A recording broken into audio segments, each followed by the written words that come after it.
দেশের ৭টি অঞ্চলের ওপর দিয়ে দুপুরের মধ্যে ঝড় বয়ে যেতে পারে বলে আভাস দিয়েছে বাংলাদেশ আবহাওয়া অফিস। মঙ্গলবার দুপুর ১টা পর্যন্ত দেশের অভ্যন্তরীণ নদীবন্দরগুলোর জন্য আবহাওয়ার পূর্বাভাসে এ তথ্য জানানো হয়েছে।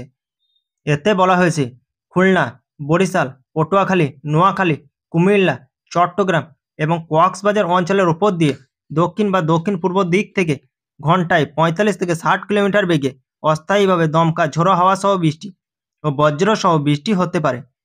এসব এলাকার নদীবন্দরকে ১ নম্বর সতর্ক সংকেত দেখাতে বলা হয়েছে। এদিকে ঢাকায় আজ সকাল থেকে দুপুর পর্যন্ত আকাশ মেঘলা থাকতে পারে। দিনের বাকি সময় হালকা বৃষ্টির সম্ভাবনা রয়েছে। দক্ষিণ ও দক্ষিণ পূর্ব দিক থেকে ঘন্টায় ১০ থেকে ১৫ কিলোমিটার বেগে বাতাস প্রবাহিত হতে পারে।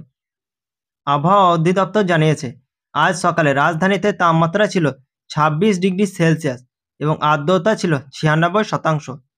দিনের তাপমাত্রা সামান্য হ্রাস পেতে পারে। আর সোমবার ঢাকায় সর্বোচ্চ তাপমাত্রা ছিল ৩৫.১ ডিগ্রি সেলসিয়াস এবং আজকে সর্বনিম্ন তাপমাত্রা রেকর্ড করা হয়েছে ২৬ ডিগ্রি সেলসিয়াস।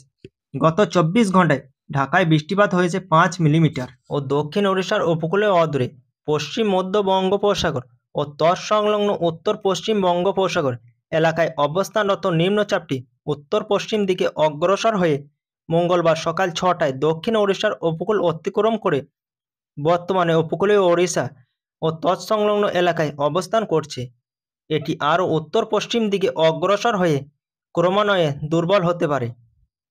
মঙ্গলবার সকালে আবহাওয়া ২ নম্বর বিশেষ বিজ্ঞপ্তিতে এ তথ্য জানানো হয়েছে।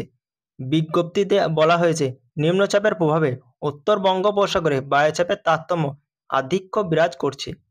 উত্তর বঙ্গোপসাগর, বাংলাদেশের উপকূলীয় এলাকা ও সমুদ্র বন্দর সমূহের উপর দিয়ে দমকা বা ঝোড়ো হাওয়া বয়ে যেতে পারে, যার ফলে চট্টগ্রাম, কক্সবাজার, মোংলা ও পায়রা সমুদ্র বন্দরকে ৩ নম্বর স্থানীয় সতর্ক সংকেত দেখিয়ে যেতে বলা হয়েছে।